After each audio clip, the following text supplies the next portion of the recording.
Les mando un saludo muy afectuoso. Gracias, damos a Dios nuestro Señor por la gran oportunidad que tenemos de compartir con todos ustedes este mensaje a través de esta plataforma con la intención de darle a Dios la honra y la gloria que Él merece. Bien, pues es para mí un gusto el poder compartir de esta manera lo que su servidor pues poco a poco ha ido aprendiendo, lo que hemos podido ir asimilando con el paso del tiempo.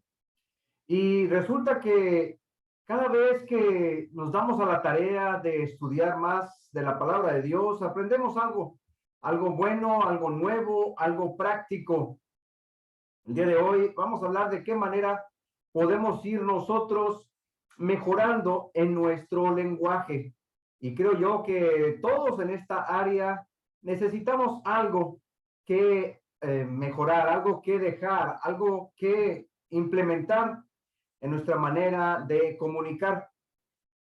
Pues resulta que después de que nuestro Señor Jesucristo, Él les había dicho a los apóstoles que él tenía que irse. Murió Jesús, resucitó nuestro Señor Jesús, y después de un tiempo estuvo 40 días, subió a los cielos, les dijo a los apóstoles, quédense aquí, van a recibir poder de lo alto. Y ellos esperaron todavía 10 días más, después de que nuestro Señor Jesús subió a los cielos, y ellos recibieron un poder especial, un poder maravilloso que les hizo todavía crecer en ese conocimiento que ya tenían y que les ayudaría ahora en el nuevo ministerio que iban a realizar. Nuestro Señor Jesús parte, pero ellos se quedan a continuar esa obra. Resulta que hay una fiesta en el área de Judea, una fiesta tan importante, el día de Pentecostés, una fiesta de las más importantes. La más grande pues era la de la Pascua, pero enseguida, después de 50 días, venía la fiesta de Pentecostés. Y allí están ellos, en aquella fiesta, y dice la escritura que hay un estruendo muy grande, como un movimiento, un temblor, un ruido. Y esto fue notorio para todas las personas. Toda la gente que habitaba en aquel momento allí en el área de Jerusalén dijeron, ¿qué está pasando?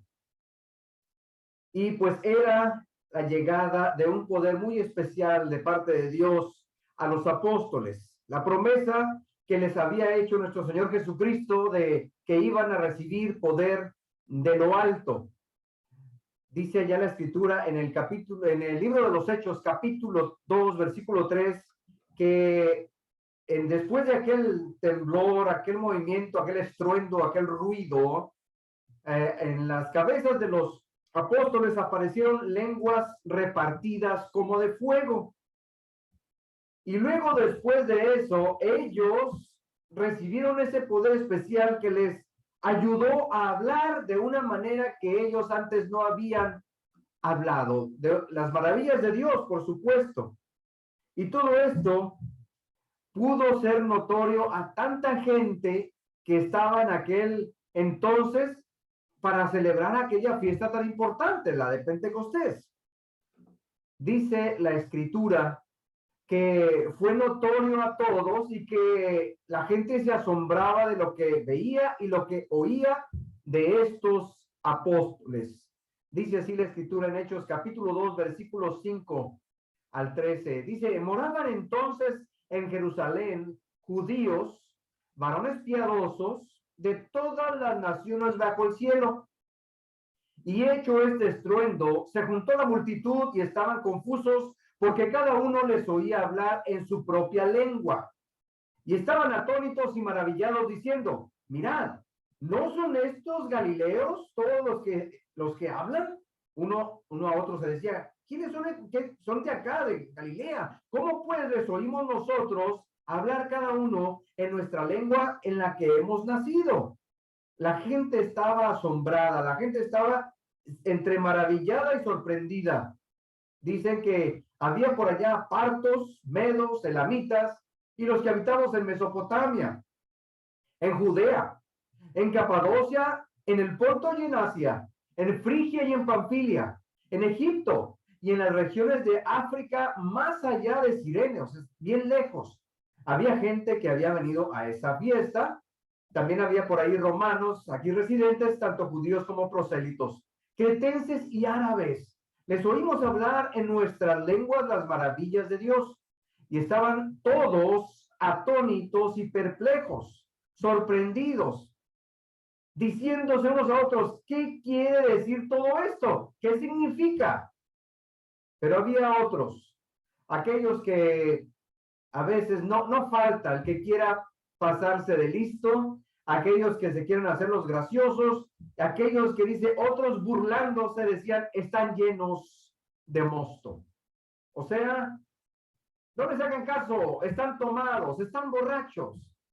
La palabra mosto significa eso, porque en aquel entonces la manera en que se hacía las bebidas alcohólicas era dejando fermentar por allá las frutas y toda esa lamita que se juntaba arriba, que viene a ser lo que embriaga, pues lo mezclaban bien y a eso se le llama mosto. Todo eso, están llenos de mosto, están tomados, están borrachos, no les hagan caso. Y esto, claro, pues es una ofensa. ¿A quién le va a gustar que le digan que anda tomado, anda hablando incoherencias? En otras palabras, eso les están diciendo. Estos ni les hagan caso, están diciendo tonterías. Cuando sucedió todo esto, hermanos, muchos sí quedaron maravillados, preguntándose qué estaba pasando, pero sin embargo también estaba esa clase de personas que siempre están fijándose, que siempre están buscando la manera de hacerse los chistosos, o también la manera de ofender, de insultar, de humillar. Hay una diferencia de lenguaje y de vocabulario, un vocabulario producido por la ignorancia, un vocabulario producido por la burla de algunos, por querer llamar la atención y están diciendo que aquellos hombres, los apóstoles, están tomados, están ebrios. Y no era cierto. Estaban hablando porque por medio del poder del Espíritu Santo, el Espíritu que llegó y en cada uno de ellos estuvo como una especie de llamita, poder de lo alto, les permitió adquirir esa habilidad de hablar en diferentes idiomas. Y la gente les oía, la gente quedaba sorprendida. ¿Cómo es posible que puedan hacer esto? Estos galileos, estos pescadores, la mayoría de la gente que habitaba por aquel lugar se dedicaba a la pesca. Y los veían tal vez por su manera de vestir. Se distinguían, a la gente se le reconocía más o menos de qué condición social era por la forma en que vestía. Entonces, estos hombres sin letras, estos hombres, ¿de dónde sacan esas palabras? Quedaban sumamente sorprendidos. Fue entonces cuando el apóstol Pedro se pone en pie y les dice, momento, varones israelitas, judíos, todos los que aquí están en Jerusalén, oigan lo que les tengo que decir, oigan mis palabras, porque estos que están aquí, versículo 15, diría, si lo gustan ustedes buscar por ahí, estos que están aquí no están ebrios como vosotros suponéis, porque es la hora tercera del día, son las 9 de la mañana. Los judíos empezaban a contar desde las 6 de la mañana. A las 6 sería la 1, la hora primera, a 7, pues ya de 6 a 7, 1, de 7 a 8, 2, de 8 a 9, 3. Son las 9 de la mañana, no están ebrios. No pueden estar ebrios tan temprano. En aquel entonces no pasaba de esa manera. La gente ya era en la tarde cuando se embriagaba, no tan temprano. Entonces, ellos no pueden estar tomados, es muy temprano. También ustedes, piénsenlo bien, ¿cómo es posible que crean que ellos están tomados? Y empieza Pedro a hablar acerca de lo que está sucediendo a su alrededor, por qué están viendo esa maravilla. Les empieza Pedro a predicar. Es el primer sermón que realiza Pedro en un día tan especial. Es el día que nace la iglesia. Es el día señalado para que muchísima gente conozca la verdad acerca de Jesucristo. Habían pasado ya 50 días desde que lo crucificaron y luego resucitó. Y todos ellos, o la mayoría, pues estaban en ignorancia de quién realmente era Jesús, y empieza Pedro a darles un sermón diciéndoles quién realmente es Jesús y lo que ellos habían hecho. Ustedes le han dado muerte, ustedes lo juzgaron, lo crucificaron, y Dios le ha hecho Señor y Cristo. Y está ahí Pedro junto con los demás, explicándoles a todas las personas en su propio idioma. Un vocabulario que utilizan aquellos producido por la ignorancia tal vez, pero al mismo tiempo podemos ver que hay dos tipos de vocabulario, dos apreciaciones diferentes de la misma situación, dos conclusiones que se están presentando ante muchas personas.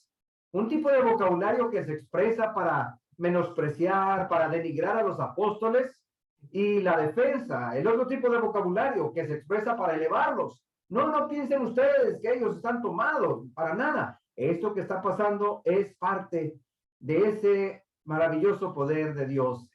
Y entonces la gente se queda asombrada, escuchando qué es lo que está pasando, por qué sucede todo aquello.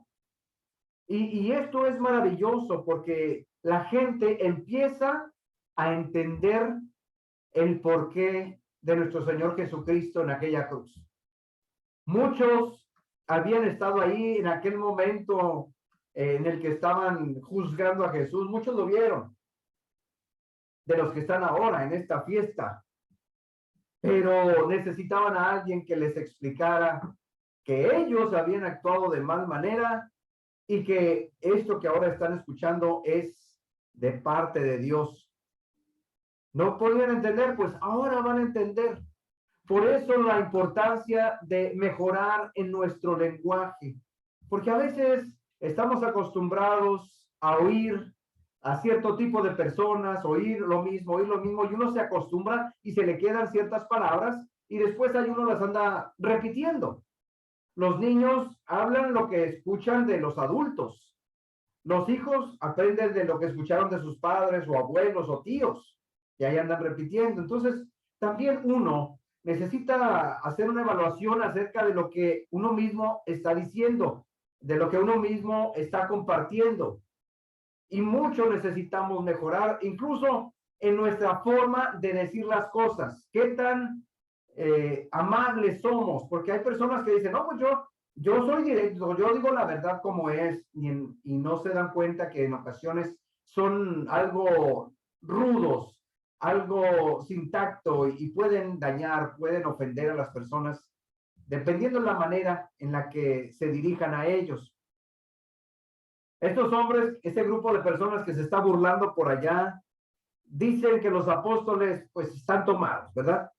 Pero el punto aquí, hermanos, es de que no es eso. Varones israelitas, oigan estas palabras. Y ahí está Pedro explicándoles todo, por qué hablan de esa manera y por lo que ellos hicieron con nuestro Señor Jesús. Pongan atención, les vamos a decir lo que pasó, les vamos a explicar por qué ahora nosotros estamos hablando de esta manera. Quiero mostrar lo que es la palabra lenguaje. Lenguaje es el conocimiento y la práctica, ¿no? De lo que nosotros decimos, cómo conectamos, porque nosotros expresamos lo que hemos aprendido. A un niño no sabe hablar y pues va a llorar porque tiene hambre, porque quieren que lo cambien. Pero en la cuestión es que todos necesitamos comunicar algo. Lenguaje es el conjunto de sonidos articulados por medio del cual la persona manifiesta lo que piensa y siente. El lenguaje de los bebés, pues, es ruidos, es llanto, hasta que aprenden a hablar y que se les enseña a decir cada cosa, si es cuestión de alimento o decir mamá y papá, se les empieza a enseñar. Lenguaje también significa la facultad de poder expresarse por medio de sonidos. Y figurativamente, el lenguaje es el conjunto de señales que dan a entender una idea. No todo lo que es lenguaje tiene que ver con hablar. También hay lenguaje, por ejemplo, las personas que son sordomudas utilizan el lenguaje de las señas, ¿verdad? Hay una manera para comunicarse con los dedos o hacen señas para decir, para hablar. Es un tipo de lenguaje. La comunicación, por ejemplo, que se utilizó por mucho tiempo en cuestión de mensajes, pues, por ejemplo, la clave Morse es un tipo de lenguaje, un código de rayitas y puntitos. Entonces, hablar de lenguaje es hablar mucho más que idiomas. Esto quiere decir que hay muchos lenguajes. Por ejemplo, en la rama de las ciencias, hay muchos tipos de ciencias y cada una tiene su lenguaje diferente. Cada rama de la tecnología utiliza un tipo de lenguaje que sirve para comunicarse entre las personas que se dedican a eso. Por ejemplo, alguien que quiere enseñar matemáticas tiene que explicarlas y poco a poco los demás van aprendiendo el lenguaje de las matemáticas. Alguien que se dedica a la física, a la química, también tiene su propio lenguaje relacionado con elementos y fórmulas. Un médico tiene su propio lenguaje relacionado con enfermedades y partes del cuerpo, que hay ocasiones que los médicos explican que sucedió esto por esto y aquí, y uno dice, a ver, explíqueme porque no entiendo bien este término. Ellos tienen sus propios términos. Asimismo, los que se dedican a la mecánica, algunos que se dedican a la jardinería, a la carpintería, cada rama, cada actividad, cada labor tiene su lenguaje. En la cuestión de las artes es igual. Hablar de artes es algo variado. Algunos se dedicarán a la pintura, pues hay varios tipos, estilos de pintura, materiales que se utilizan para pintar. Algunas personas utilizan murales para pintar, otros utilizan tela, lienzos. Algunas otras personas pintan en madera, en vidrio, en fin. Hay diferentes técnicas que tienen su propio lenguaje. También el arte, por ejemplo, el arte de la música tiene también su propio lenguaje, tiene sus notas musicales que hay personas que se dedican a estudiar eso y leen música. Algunas personas dirán, pues estas rayitas y las bolitas y ganchitos, ¿qué significan? Es el lenguaje de la música. Y así sucesivamente, cada rama, cada área, lo que se dedica a usted, sea cual sea, tiene su propio lenguaje. Esto quiere decir que también dentro de nuestro idioma, también hay varios tipos de lenguajes, varios vocabularios. No nos referimos a las lenguas indígenas, porque esos dialectos es otra cosa. Aunque unos vivan en México y otros en El Salvador, en Colombia, también en aquellos lugares hay, aparte del español, hay dialectos que se hablan, pero en todos aquellos lugares también las personas tienen su propia manera, su estilo de hablar. Allá donde crecieron, de repente escuchamos a alguien hablar, aunque sea en español, y esta palabra, ¿qué significa ya? Ah, esto significa, acá lo conocemos con esta otra palabra. Diferente lenguaje, mismo idioma, pero diferente lenguaje, sí, esta palabra la conocemos de esta forma acá. De repente le decimos a una persona, vamos a compartir un pastel. Dicen algunas personas de Colombia, de Venezuela, ¿qué es el pastel? O ellos en su mente se imaginan otra cosa y de repente traemos por acá el pastel, lo que conocemos nosotros como pastel, y una torta. Le dijimos, bueno, para nosotros la torta es diferente, es un pan bolillo, pan blanco, telera que le ponemos ahí mayonesa y jamón, lechuga, y para nosotros eso sería una torta, pero en otros lugares le conocen con otro nombre, diferentes lenguaje, aunque estemos hablando en el mismo idioma de que sea el español. En fin, muchas veces, cuando a veces oímos oír a los políticos, ellos también tienen su propio lenguaje de la política, los abogados, no se diga, tienen sus propias maneras de expresarse y unos de acá se quedan, pues, bueno, es un lenguaje apropiado para ellos. Usted en su casa, ¿qué tipo de lenguaje utiliza? Porque las parejas, los maridos, las mujeres, cada familia incluso crea su propio lenguaje o sus propios códigos, sus propias frases, donde el marido le dice a la mujer algo y la mujer ya sabe y algunas otras personas ahí presentes no sabemos de qué están hablando. ¿Por qué? Ellos ya crearon su propio lenguaje, su propio código. ¿Qué clase de lenguaje está utilizando usted en frente de su familia? ¿Qué clase de vocabulario les está enseñando a sus hijos? Cuando usted está en casa, ¿qué es lo que oyen sus hijos? ¿Cómo se comunica usted con su esposa? ¿Usted cómo se comunica con su esposo? ¿Qué palabras utiliza? ¿Qué términos utiliza? ¿Cómo se expresa usted? ¿Cómo es su vocabulario hoy en día en la casa y cómo es su vocabulario fuera de la casa? ¿Qué clase de lenguaje utiliza para comunicarse cuando usted quiere algo, cuando usted siente algo? ¿Se ha puesto usted a analizar esto? Que muchas personas le escuchan.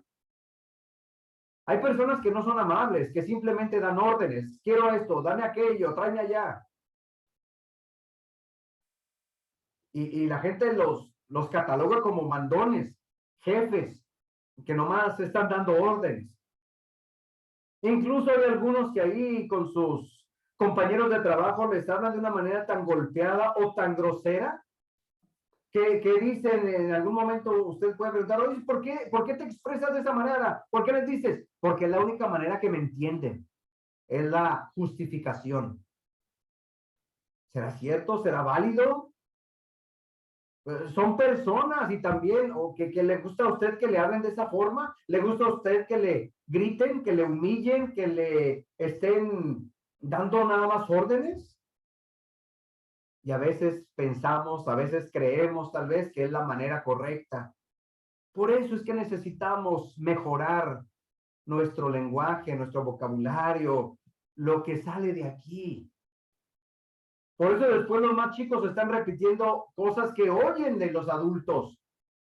¿Quién te enseñó a decir eso? Pues lo oyeron de aquí, de allá. Sí, a veces llegan a la casa diciendo cosas y a ver, ¿de dónde aprendiste esa palabra? No, pues que por allá. No, aquí no diga eso porque ustedes explíquele, esa palabra no es apropiada, esa palabra significa algo. Y usted puede decirles, explíqueles bien. No nada más dígales, no diga eso, está mal.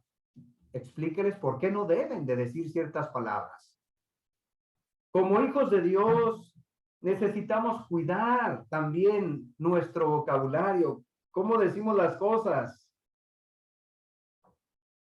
Pedro está utilizando un lenguaje diferente y no es un lenguaje amable. Después de explicarles a todos ellos, miren lo que pasó allá con Jesús y que ustedes tuvieron la culpa, le dieron muerte, lo entregaron, lo crucificaron. Entonces, ahora ellos están creando una nueva conciencia. Dice en el versículo 36 y 37, sepa pues ciertísimamente toda la casa de Israel que este Jesús, a quien ustedes, vosotros crucificasteis, Dios le ha hecho Señor y Cristo. Ustedes lo condenaron, ustedes lo crucificaron. Y la gente dice ahí que al oír esto se compungieron de corazón y le dijeron a Pedro y a los otros apóstoles, varones hermanos, ¿qué haremos? Ya no están diciéndoles que están tomados, que están borrachos, ellos ya están haciendo una conciencia y están diciendo, ¿y ahora qué haremos? ¿Y ahora cómo lo arreglamos? ¿Y ahora cómo le hacemos? Porque ya dimos nuestra aprobación, ya gritamos, ya crucificaron a Jesús, ¿y ahora cómo lo arreglamos? ¿Alguna vez usted se ha preguntado, ya lo hice, y ahora cómo lo arreglo? ¿Y ahora Claro que a veces uno se siente incómodo, se siente mal cuando se dio cuenta que hizo mal, que falló y, ay, no, me da vergüenza, ay, no, es que, pues con vergüenza, usted se equivocó, reconozca y pida perdón. Y es precisamente lo que Pedro les dice, ustedes hicieron esto injustamente, pero tenía un propósito, ahora Dios le ha hecho Señor y Cristo. Y nosotros los que estamos culpables, ¿cómo lo vamos a arreglar? Estos están empezando a entender y están formulando un nuevo lenguaje, ya no están burlándose, ya no están allá juzgando que ay, están tomados, no, ya no. Varones, ¿qué haremos? Ya le bajaron a su tono de voz, ya le bajaron a ese tono de sarcasmo y de burla. ¿Qué haremos? ¿Cómo le hacemos ahora? Al oír esto, ellos entendieron. Así como nosotros en algún momento también comprendemos y nos sentimos mal de que dijimos algo que no debíamos, ay, ay, ay, ay, me siento mal. Claro que si uno se siente mal es porque realmente está entendiendo. Si uno no se siente mal, quiere decir que no le importa. Incluso Pedro, él mismo, se debió de haber asombrado de lo que él mismo era antes, porque hacía unos días, precisamente el día que capturan a Jesús, el lenguaje de Pedro fue un tanto grosero, porque está por allá Pedro escuchando cómo le juzgan a Jesús y la gente le dice, tú andabas con él. Pedro dice, no es cierto, ¿cómo no? Y luego, yo no andaba con él. Y luego otra persona le dice, tú andabas con ellos. Claro que no, y tu misma manera de hablar te delata. La gente le dijo, tú andabas con él porque tu forma de hablar, tu manera de expresarte, tu vocabulario te delata. Y en ese momento cantó el gallo. Él empezó a maldecir, él empezó a injuriar, diciendo quién sabe cuántas malas palabras, y cantó el gallo. Entonces se puso a llorar. Pedro, ¿cómo es posible que yo, que había dicho que iba a ayudar a mi maestro, que lo iba a defender, ahora estoy diciendo mentiras? ¿Ahora estoy maldiciendo? Él se sintió mal porque él no cumplió, porque él mismo traicionó de alguna manera a Jesús lo que había prometido y ahora no lo cumple. Y ahora está dando un tremendo mensaje, uno de los más importantes, porque la gente comprende lo que le está diciendo Pedro a ellos. Y de los que están ahí también se quedan sorprendidos porque en ese momento también, más adelantito de lo que cuando entregan a Jesús, ahí está la gente gritando, crucifícale, crucifícale, crucifícale. Entonces ahora la gente diciendo, ¿y ahora qué hacemos? ¿Y ahora cómo lo arreglamos? ¿Y ahora cómo vamos a hacerle si nosotros dimos nuestra aprobación? Nosotros presionamos por allá aquel Pilato diciendo, pues yo no encuentro ningún mal en este hombre y lo puedo dejar libre. No, danos a Barrabás. No queremos a Jesús. La gente estaba molesta, la gente estaba enojada. Es un delincuente, es un malhechor, es de lo peor. Al decir la palabra crucifícale, crucifícale, están diciéndole, él merece morir, él no necesita ser perdonado, él es de lo peor. Están diciendo a la gente eso. No lo queremos. El estar diciendo crucifícale, crucifícale, pues conlleva un vocabulario muy, muy ruin, muy bajo, despreciando a alguien. Dale muerte, acaba con él. Cuando uno se deja llevar por la influencia o mala influencia de otros, puede decir cosas que lastiman, puede decir cosas uno que hieren bastante. ¿Qué hubiera pasado si nosotros hubiéramos estado ahí? Si nosotros hubiéramos estado ahí, ¿qué hubiéramos dicho? ¿Qué hubiéramos gritado? Tal vez nosotros hubiéramos gritado como aquellos también, crucifícale, crucifícale.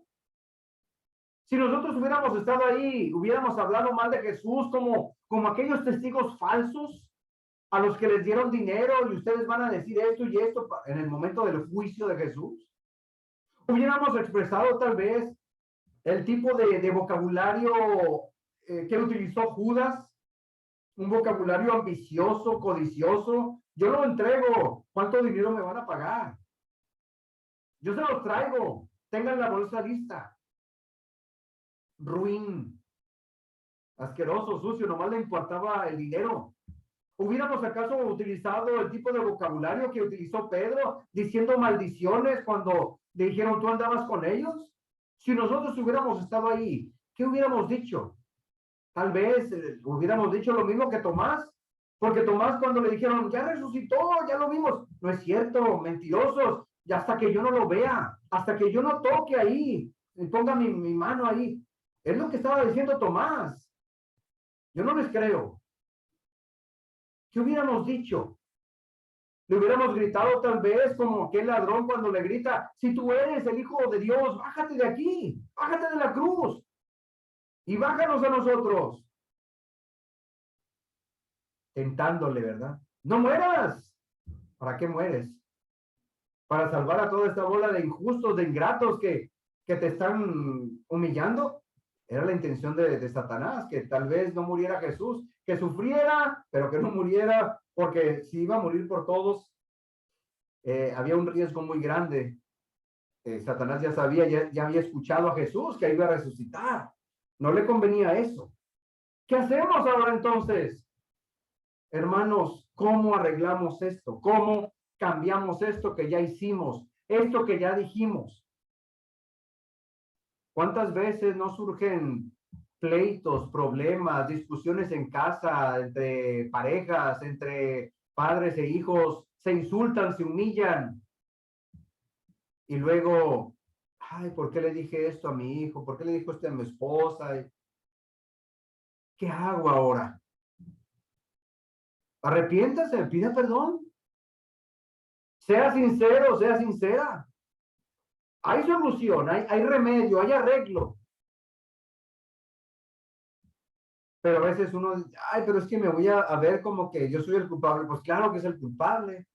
Si usted lo dijo, si salió de su boca aquello, pues ahora tiene que usted reconocer, arrepentirse, pedir perdón. La gente se dio cuenta, los que estaban allá se dieron cuenta. Sí, primero habían dicho, estos están todos borrachos, pero ya a este punto, ya cuando Pedro les explica y les dice que Jesús es el Hijo de Dios y que él vino y anunció y que se sacrificó por todos, ahora Pedro les dice lo siguiente: arrepentíos y bautícese cada uno de vosotros en el nombre de Jesucristo para perdón de los pecados y recibiréis el don del Espíritu Santo. Hechos 2:38. Porque para vosotros es la promesa y para vuestros hijos y para todos los que están lejos, para cuantos el Señor nuestro Dios llamare.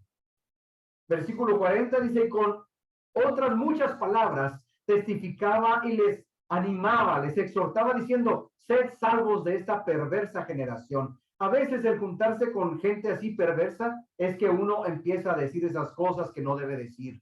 Se acostumbra, las malas costumbres se quedan. Así que los que recibieron su palabra fueron bautizados y se añadieron aquel día como 3,000 personas. La primera participación de Pedro, el primer sermón de Pedro, nació la iglesia y se bautizaron 3,000 personas. De esta manera, Dios les perdona, Dios los agrega a su iglesia y ustedes van a estar más a gusto con su conciencia. Ustedes estuvieron ahí, ustedes señalaron, ustedes juzgaron y juzgaron mal. Es lógico que después de haber escuchado estas palabras tan hermosas, pues la gente comprenda y ya se dé cuenta que ellos fueron los que hablaron mal, los que actuaron de mal manera. Entonces, ¿qué es lo que nosotros tenemos que hacer? Lo mismo. Necesitamos mejorar nuestro lenguaje. Mejorarlo en todo, en nuestra vida diaria, con nuestra familia, hablarles de una manera amable, hablarles de una manera cariñosa. En el trabajo, de igual forma, usted no tiene que ser grosero, usted no tiene que ser una persona que humille, que presione, que grite, no debe de ser así. En donde andemos debemos proyectar la imagen de Cristo, necesitamos proyectar amabilidad, necesitamos ser personas que realmente demostremos que el Señor nos ha cambiado, nos ha transformado. Si usted hace esto, mejorando su vocabulario, pues va a cambiar su vida completa. Nuestro Señor Jesucristo no andaba por ahí gritando, humillando, diciéndoles palabras desagradables a la gente. Y si nosotros somos hermanos de Cristo, hijos de Dios, tampoco necesitamos utilizar un vocabulario fuerte, grosero. Al contrario, pidámosle a Dios que nos ayude a mejorar, que nos ayude a cambiar.